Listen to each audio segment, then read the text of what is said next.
Ito po, yung vendor ng Santa Fe. Yun o. Natindahan natin ng longganisa, si Papa Piolo. Ayan.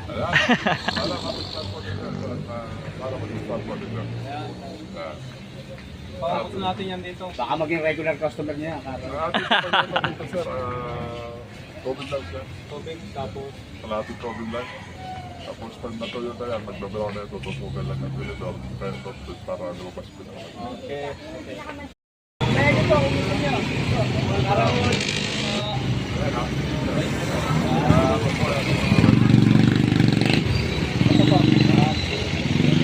Helmet ko eh, helmet mo. Kaya makilala ka na, ikaw na Ay, layo pa. Baka gusto magpasalubong. Bilang gunisa dyan.